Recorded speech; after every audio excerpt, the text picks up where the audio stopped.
Welcome back to the deep dive. So glad you're joining us today. We've got, well, what I think is going to be a really insightful exploration, maybe even a bit surprising. We're taking a look at an excerpt titled The Duality of Sugar, Benefits and Drawbacks. And we're going to use that as our starting point. Our mission for you and for us is really to unpack the main question that this short piece poses. We're not just hunting for answers. We're looking at how to ask the right questions. Okay, let's unpack this. Yeah, and what's fascinating here, right from the get-go, is the title itself, The Duality of Sugar.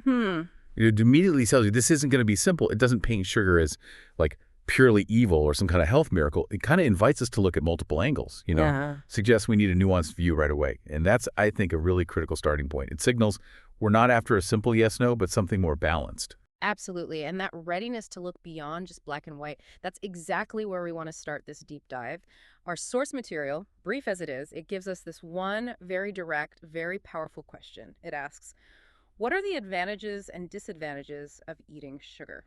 Now, for you listening, this isn't just about, getting a list of pros and cons for sugar. We want to frame this question, well, not just as about sugar, but as a really valuable way to look at any complex topic that comes your way. Understanding the nature of questions like this, how they're built, how they make us think, that's really key to being well-informed in this, well, frankly, information-drenched world. And if we connect this to the bigger picture, that question, advantages and disadvantages of eating sugar, is so significant because it forces us to grapple with complexity on a subject that, let's be honest, often gets massively oversimplified. I mean, think about it. Sugar's been in human diets for forever, practically. Historically, it was, rare, valuable, quick energy, crucial for survival, activity, it makes food taste better, helps preserve it. It's huge in cultural traditions, celebrations. Those are real advantages depending on the context. Right, and not just ancient history either. Even today, think about an athlete, maybe mid-race, needing that quick fuel burst. Simple sugars can provide that. Or just, the way sugar works in processed foods. We enjoy texture, flavor, making them appealing. Exactly. But then the flip side. In our modern world, with food everywhere and maybe less active lifestyles for many, the disadvantages really stand out. We're talking the links to chronic health stuff, obesity, type 2 diabetes, heart disease, cavities, can cause those energy slumps, mood swings, maybe even fuel cravings. So this one question immediately pushes us to hold these two kind of contradictory ideas in our head at the same time. It really highlights how tough it is to find simple answers for things that are just inherently multifaceted. Context matters hugely. What's good for one person or in one situation might be bad for another. And this isn't just about food, right? This duality pops up everywhere. Technology, social policies. Benefits and drawbacks often just exist together, tangled up. And that's precisely why I think this specific question about sugar hits home so much today. You're just constantly bombarded with health news, right? One minute, this food is amazing. The next, it's terrible. It's genuinely overwhelming. You've got diet trends, conflicting studies, clickbait headlines. It feels impossible to sort through it all sometimes. So what does this all mean for us?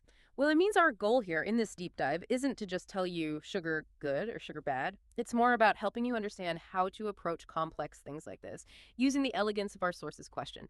It's about giving you, hopefully, the mental tools to analyze stuff, to actively look for those dualities, and ultimately make better calls for yourself. This simple question is a great place to start building that thinking toolkit. Which raises an important question. How do we navigate all this information effectively? Especially when clear answers are, well, rare. When you face topics with this obvious duality, clear upsides, clear downsides, you really have to engage critically. It's not just about passively absorbing facts, you got to actively process them. A truly informed viewpoint, the kind this sugar question nudges us towards, demands we move past those simple one-sided takes. It makes us look at multiple facets, weigh the evidence, understand the context. Just asking the question in this way, advantages and disadvantages, already pushes us beyond those easy, often unexamined assumptions. It's an admission that truth isn't usually neat. Think of it like exploring a forest. You can't get the whole picture just by looking at the tallest trees, right? Or only the darkest shadows. You need both. You need to see how they interact. That's where the real insight often is. Insight that helps us make better choices. This kind of questioning fosters a much deeper understanding. It trains our minds to look for balance, anticipate the other side of the argument. Okay, here's where it gets really interesting, I think. This idea of duality, like the source title says it's way bigger than just sugar or even nutrition. This is a powerful mindset, like a mental framework that you, the listener, can apply to almost anything. Think about, say, social media. It connects us globally, right? Empowers voices, great for learning, community, fantastic tool. And it can fuel misinformation, impact mental health negatively, foster isolation if we're not careful. Exactly. Or AI. Yeah. Huge potential for innovation, problem solving, making things efficient. But also, yeah, real concerns about jobs, bias, ethics. Right. So these things aren't just good or bad. They're both, often at the same time. And recognizing that inherent two-sidedness, that's where real understanding starts. Once you see something has multiple facets, you're automatically prepping yourself for a more nuanced take. You start avoiding those frustrating either battles that just dominate so much discussion. Yeah. Instead of getting stuck arguing, is X good or is X bad, I say you start asking, okay, when is it beneficial? Under what circumstances? And when might it be unhelpful or even cause problems? Okay. That shift, it's incredibly freeing. It lets you engage with things more clearly, maybe with less frustration. It makes you a more sophisticated thinker, maybe. Someone who can hold conflicting ideas without instantly needing to pick a side. But is there a risk there? Does always looking for duality lead to, like, indecision, paralysis when you do need to make a choice? That's a really fair question, and it's a crucial distinction. Thinking in dualities isn't about avoiding choices or getting stuck. It's about making better, more informed choices. Yeah. Because you understand the full spectrum, the potential good and the potential bad. You're way better equipped to navigate things. You can try to mitigate the risks, and maximize the benefits. Take sugar again. Knowing the duality lets you consciously decide when and how much to eat, rather than just blindly saying sugar is evil or ignoring the downsides completely. It helps us grasp the consequences, positive and negative, so we can be proactive. It's about smart navigation, not just passive observation. Okay, that makes total sense. It's the difference between just swallowing a headline saying X is bad Yeah. and actually asking, okay, but when could X be good? Or for who? That little shift in questioning is what empowers you to cut through the noise. It's like having a compass that shows all directions, not just north. Gives you the full picture. It's not indecision, it's comprehensiveness. Precisely. Pursuing both the advantages and disadvantages of any subject leads to knowledge that's much more robust, more resilient. If you only look at the good stuff, the bad stuff will eventually bite you.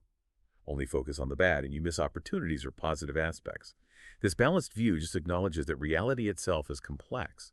And what this short source does so brilliantly, even without giving us all the answers on sugar, is show that the way the question is framed is a powerful guide. It teaches us how to ask better questions, which in turn helps us get more meaning out of the information we find. The sign of a really well-informed person is often that ability to hold conflicting ideas, to accept ambiguity, to weave different threads into a complex, coherent understanding. They don't run from apparent contradictions. They kind of lean into them as a path to deeper insight, this capacity for dualistic thinking. It makes for better problem solving and, honestly, a richer view of the world. So as we wrap up this deep dive, let's circle back to that original source, the duality of sugar, benefits and drawbacks. What we've really explored today is that this title, this question, it's not just about sugar. It stands for a really vital way to approach, well, countless topics in life. Just asking, what are the advantages and disadvantages, forces critical thinking. It pushes us towards nuance, towards a fuller picture. So even though this specific piece didn't hand us the definitive sugar answer sheet, the big lesson is in the power of the question itself. It's an invitation for you to take this approach, this mindset, forward, to see the world not just in black and white, but in its full, fascinating spectrum. And maybe this leaves us with a final thought, a question for you, our listener, to chew on after we're done. What other common things in your life, if you looked at them closely through this lens of duality, what surprising advantages might appear? Or maybe what unexpected drawbacks have you been overlooking?